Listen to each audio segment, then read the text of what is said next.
जादुई किसान की कहानी। एक समय की बात है। एक छोटे से गांव में रामू नाम का किसान रहता था। वह बहुत मेहनती और ईमानदार था। सुबह सुबह उठकर वह अपने खेत में काम करता और शाम को थका हारा घर लौट आता। परंतु उसकी मेहनत के बावजूद फसल अच्छी नहीं होती थी।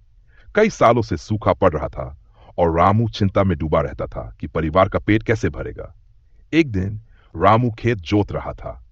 अचानक उसकी हल की नोक किसी कठोर चीज से टकराई। उसने मिट्टी खोदी तो उसे एक चमकता हुआ सोने का घड़ा मिला। घड़े के ढक्कन पर लिखा था, यह घड़ा मेहनती व्यक्ति का साथी है। रामू ने घड़ा घर लाकर खोला तो उसमें से एक छोटी सी रोशनी निकली और एक जादुई परी सामने आ गई। परी मुस्कुराकर बोली, रामू, तुम मेहनती और सच्चे किसान हो। यह घड़ा अब तुम्हारा है। जब भी तुम खेत में बीज बोओगे, यह घड़ा तुम्हें दुगुना फल देगा। लेकिन याद रखना, इसका उपयोग केवल अच्छे कामों के लिए करना।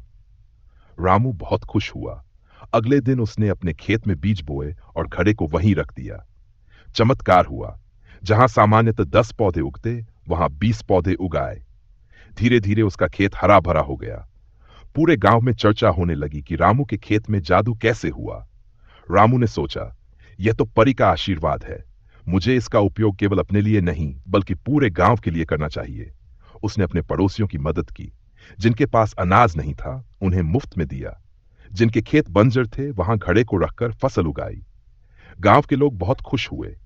सबने मिलकर गांव को समृद्ध बना दिया। धीरे धीरे गांव आसपास के इलाकों में प्रसिद्ध हो गया। लोग कहते, रामू का गांव सच में जादुई गांव है। लेकिन रामू ने कभी लालच नहीं किया। वह जानता था कि जादू का असली अर्थ बांटना और खुशियां फैलाना है। कुछ साल बाद परी फिर आई और बोली, रामू, तुमने इस जादू का सही उपयोग किया। अब तुम्हें मेरी जरूरत नहीं।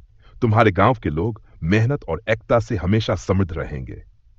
यह कहकर परी अदृश्य हो गई। लेकिन रामू और गांव वालों ने मेहनत और ईमानदारी से खेती जारी रखी।